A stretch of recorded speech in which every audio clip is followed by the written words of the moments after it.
నమస్తే, welcome to IPL 2026. ఈరోజు 2026 ఐపీఎల్లో అప్డేట్స్ విషయానికి వస్తే Chennai super Kings Mumbai Indians మధ్య కీలక మ్యాచ్ జరగనుంది. ఈ రెండు జట్ల మధ్య చిదంబరం స్టేడియం వేదికగా మ్యాచ్ జరగనుంది. ఇక ఈ సీజన్లో ముంబైకి చాలా విపత్కర పరిస్థితి నెలకొంది. ఇక ఆడిన 8 మ్యాచ్లో కేవలం 2 మ్యాచ్లు మాత్రమే గెలిచింది. ఇక గత మ్యాచ్లో భారీ లక్ష్యం కాపాడుకోలేకపోయిన సన్ రైజర్స్ హైదరాబాద్ చేతిలో ఘోర ఓటమిని చవిచూసింది. ఇక ఐపీఎల్ ఫేవరెట్గా బరిలోకి దిగిన ముంబై, చెన్నై ఏ దశలోనూ ప్రభావం చూపలేకపోతున్నాయి. ఇక ఇవి 5 సార్లు టైటిల్ కొట్టిన జట్టేనా అన్నట్లుగా ఇప్పుడు పరిస్థితి మారింది. చెన్నై జట్టు కాస్త అటు ఇటుగా ఉన్న ముంబైలో మాత్రం మంచి బ్యాటింగ్, బౌలింగ్ ఉంది. కానీ ఒక్కరు కూడా ఫామ్లో లేకపోవడం ముంబైకి ఆందోళన కలిగిస్తుంది. అయితే ముంబైతో జరిగిన మ్యాచ్లో చెన్నై ఏకంగా 103 పరుగుల తేడాతో గెలిచింది. మరి ఈ మ్యాచ్లో ముంబై ఆ లెక్కను సరిచేస్తుందా లేదా వేచి చూడాలి. మొత్తానికైతే మాత్రం ఈరోజు చెన్నై సూపర్ కింగ్స్ అలాగే ముంబై ఇండియన్స్ మధ్య ఏ విధంగా ఉండబోతుంది, రసపత్ర పోరు ఏ విధంగా ఉంటుంది, చిదంబరం స్టేడియం వేదికగా జరుగుతున్నటువంటి ఈ పోరులో ఏ విధంగా ఉండే అవకాశాలు ఉన్నాయో తదితర అంశాల గురించి అయితే మాత్రం cricket analyst coach Kiran Jain గారు ఉన్నారు. వారిని అడిగి మరిన్ని వివరాలు తెలుసుకుందాం. కిరణ్ జైన్ గారు నమస్తే. నమస్తే సార్. ఏంటి ఈరోజు Chennai super Kings Mumbai Indians మధ్య ఏ విధంగా ఉండే అవకాశాలు ఉంది? మంచి రసవత్రంగా ఉంటది మ్యాచ్. వన్ సైడ్ అయ్యే అవకాశం కూడా కనపడుతుంది. ఈ రోజు మ్యాచ్ లో ఏమంటే ఇది rivalry match. Last match Mumbai ఘోరంగా ఓడిపోయింది చెన్నై చేతిలో. ఇప్పుడు దానికి ప్రతీకారం తీర్చుకోవడానికి చెన్నై వేదికగానే ఆడుతోంది ముంబై. కానీ చెన్నైలో ఉన్నటువంటి బలము ఆ చెన్నై పిచ్ లో వాళ్ళకి ఆడియన్స్ ద్వారా వచ్చే బలం కావచ్చు, వాళ్ళకి ఆ సొంత పిచ్ యొక్క ఆ అనుభవం కావచ్చు, ముంబైని డామినేట్ చేసే అవకాశం చాలా మెండుగా కనపడుతూ ఉంది. ఇది ఫ్రెండ్లీ వికెట్ అయినా కానీ పెద్ద భారీ స్కోర్లు ఇచ్చే వికెట్ గా అయితే కనపడ్డాం. 200 అంటే దీంట్లో హైయెస్ట్ స్కోర్ వచ్చి 259, లీస్ట్ స్కోర్ వచ్చి 84. ఆ చేజ్ వచ్చి 149 కొట్టినా కానీ డిఫెండ్ చేసుకోగలిగేటువంటి పిచ్. అంటే ఇది సెకండ్ బ్యాటింగ్ చేసే వాళ్ళకి అంత అనుకూలంగా కనపడటం లేదు. ఫస్ట్ బ్యాటింగ్ చేసే వాళ్ళకే కొంచెం మాక్సిమం అవకాశాలు కనపడుతున్నాయి. ఒక 180, 190 స్కోర్ కానీ చేయగలిగితే ఖచ్చితంగా ఈ మ్యాచ్ ని డిఫెండ్ చేయగలుగుతారు. చేజింగ్ లో ఖచ్చితంగా ఆపుకోగలుగుతారు. కానీ రెండు టీములకి ఈ match do or die match, life and death match అని చెప్పాలి. వాళ్ళకి ఈ ఐపీఎల్ సీజన్ లో ఉండాలా పోవాలనేది ఈ మ్యాచ్ డిసైడ్ చేసే అవకాశం నిండుగా కనపడుతోంది. ఎందుకంటే ఆల్రెడీ 8 మ్యాచ్ల్లో కేవలం 2 విజయాలతో ముంబై ఉంది. ఈ 9వ మ్యాచ్ కూడా ఓడిందిరా అంటే 2 విజయాలు అంటే నెక్స్ట్ 5 మ్యాచెస్ ఉంటాయి. 5 మ్యాచెస్ మంచి 2 ఎత్తు 5 మ్యాచ్లు గెలవాలి ముంబై, లేదంటే అవుట్ ఆఫ్ ది టోర్నీ వెళ్ళిపోతుంది. మళ్ళీ చెన్నైకి ఇప్పుడు 3 మ్యాచ్లు గెలిచింది. ఈ మ్యాచ్ కనుక గెలిచిందంటే నెక్స్ట్ 5 మ్యాచెస్ లో 3 మ్యాచెస్ గెలిస్తే చాలు చెన్నైకి ప్లే ఆఫ్స్ కి వెళ్ళడానికి. కాబట్టి చెన్నైకి కొంచెం మెరుగు అవుతుంది. ముంబైకి అయితే కష్టమే అవుతుంది. గెలిచినా కానీ ఖచ్చితంగా నెక్స్ట్ 5 మ్యాచెస్ లో 4 మ్యాచెస్ కంపల్సరీ గెలవాలి. ఒకవేళ చెన్నై ఓడిందంటే నెక్స్ట్ రాబోయే 5 మ్యాచెస్ లో 4 మ్యాచెస్ కంపల్సరీ గెలవాలి. ఇది కత్తి మీద సాము లాంటిదే. ఎవరికి అడ్వాంటేజ్ అంటే ఒకవేళ చెన్నై గెలిస్తే చెన్నైకి ప్లే ఆఫ్స్ రావడానికి 5 మ్యాచ్ల్లో రిమైనింగ్ 5 మ్యాచెస్ లో 3 మ్యాచెస్ గెలిస్తే చాలు. కాబట్టి చెన్నై కొంచెం బాగా హార్డ్ గా వర్క్ చేస్తారని అనుకుంటున్నా. కానీ ముంబై ఎట్టి పరిస్థితుల్లో వదిలిపెట్టదు. గతంలో కూడా టోర్నమెంట్ నుంచి అవుట్ అయిపోయింది అనుకున్న సందర్భంలో కూడా టోర్నమెంట్ లకు వచ్చి టైటిల్ నెగ్గిన సందర్భం కూడా ఉంది ముంబై దగ్గర. కాకపోతే అప్పుడున్నటువంటి ప్లేయర్స్ వేరు, దాని యొక్క కోఆర్డినేషన్ వేరు. ఇప్పుడుండే టీం ప్లేయర్స్ వాళ్ళు వేరు, కోఆర్డినేషన్ వేరు. కాబట్టి ఏ టీం అయినా కానీ ఉన్నటువంటి గతం రికార్డు అనేది పక్కన పెడితే ప్రస్తుతం ఉన్నటువంటి ప్లేయర్స్ మీద ఆధారపడి ఉంటుంది, వారి యొక్క యూనిటీ మీద ఆధారపడి ఉంటుంది. కాబట్టి ఈ మ్యాచ్ కొంచెం బాగా టైట్ గానే కనపడుతుంది, రసవత్రంగానే కనపడుతోంది.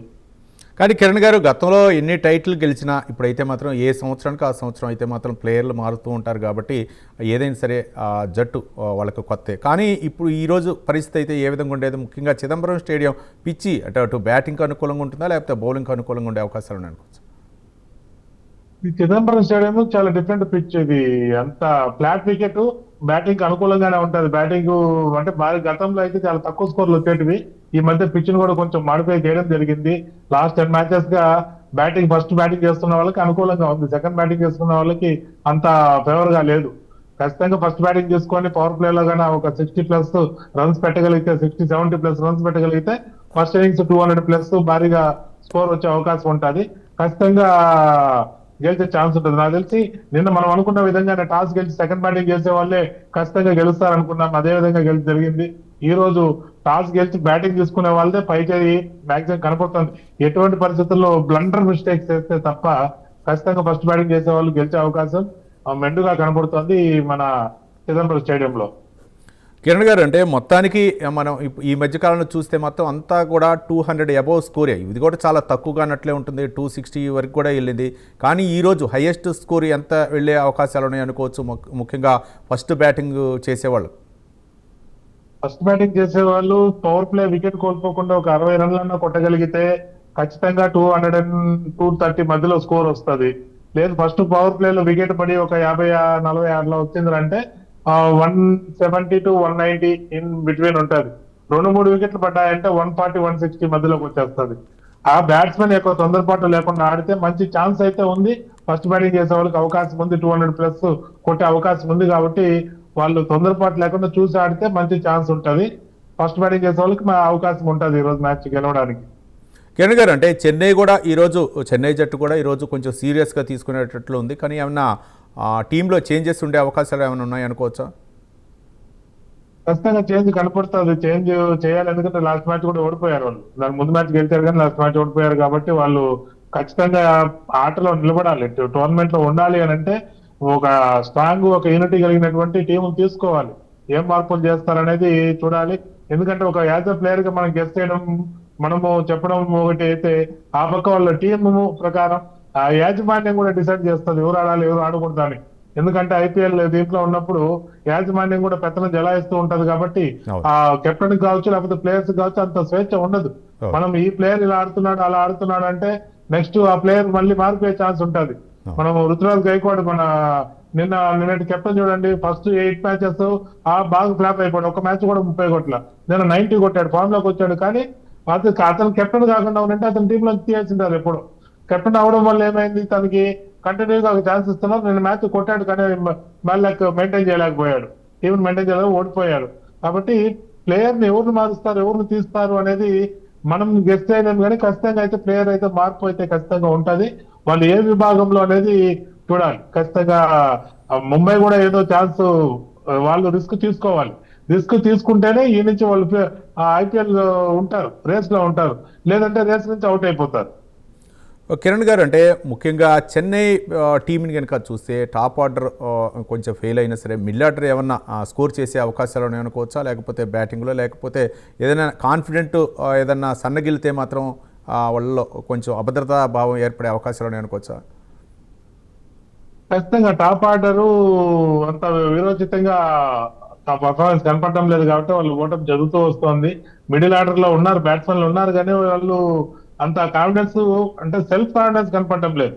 సెల్ఫ్ కాన్ఫిడెన్స్ వాళ్ళు బిల్డ్ చేసుకోగలిగితే, సెల్ఫ్ కాన్ఫిడెన్స్ ఎక్కడ వాళ్ళు మ్యాచ్ ఏ విధంగా లాస్ అవుతున్నాము, ఏ విధంగా వికెట్ కోల్పోతున్నాం అనే డిస్కషన్ కానీ టీంలో జరిగి ఉండి వాళ్ళ యొక్క అనాలిసిస్ కానీ చెక్ చేసుకోండి. టీవీ రూపంలో వాళ్ళు ఎట్లా అవుట్ అవుతున్నామో, వాళ్ళ యొక్క బాడీ కండిషన్ ఎట్లుంది, వాళ్ళ యొక్క ఆలోచన విధానం ఆ టైంలో ఎట్లుంది అని మానసిక తత్వ శాస్త్రవేత్తలు వాళ్ళ దగ్గర లేనట్టు కనపడుతుంది. టీం దగ్గర మంచి ప్లేయర్ మంచి ఆటగాడు అయినా కానీ కంటిన్యూస్ గా ఫెయిల్యూర్ కనపడుతూ ఉంది. కన్సిస్టెన్సీ కనపడటం లేదు. వాళ్ళకి ఎలాంటి ప్లేయర్ అంటే క్లాసన్ లాంటి ప్లేయర్, కంటిన్యూస్ గా బట్లర్, ఈ విధంగా కంటిన్యూస్ గా ఖచ్చితంగా నేను ఇన్ని రన్లు కొట్టగలుగుతాను, ఇది కన్ఫర్మ్, నా నుంచి నేను ఇంత ఆడగలుగుతాడు, ఇతను ఆడగలుగుతాడు అనే చెప్పగలిగే బ్యాట్స్మెన్ కరువు అయిపోయారు చెన్నైలో. కాబట్టి కొంచెం ఇబ్బందిగానే ఉంటది. కానీ ఆడితే మాత్రం భారీగా స్కోర్ వచ్చే టాలెంట్ అయితే ఉంది వాళ్ళ దగ్గర. దాన్ని వాళ్ళు యూజ్ చేసుకోగలగాలి. రైట్, చూద్దామండి. కిరణ్ గారు, ఈరోజు జరిగేటటువంటి పోర్లో అయితే మాత్రం చెన్నై విజయం సాధిస్తున్నా, ముంబై విజయం సాధిస్తా, మంచి విశ్లేషణ అందించారు. థ్యాంక్ యూ అండి కిరణ్ గారు, క్రికెట్ కోచ్ మరియు క్రికెట్ అనలిస్ట్, స్పందించి ఐపీఎల్పై అప్డేట్ ఇచ్చినందుకు థ్యాంక్ యూ. మొత్తానికైతే మాత్రం ఈరోజు చిదంబరం స్టేడియం వేదికగా చెన్నై సూపర్ కింగ్స్ అలాగే ముంబై ఇండియన్స్ తలపడుతున్నాయి. మొత్తానికైతే మాత్రం అంటే గతంలో టైటిల్స్ కొట్టినటువంటి జట్లు అయినా సరే ఈసారి మాత్రం ఈ సీజన్లో అయితే మాత్రం అంత రాణించలేకపోతున్నాయి. ఈరోజు ఏ విధంగా ఉండబోతున్నది మనం కొద్దిసేపట్లో చూద్దాం. ఇది ఇవాళ ఐపీఎల్ అప్డేట్స్.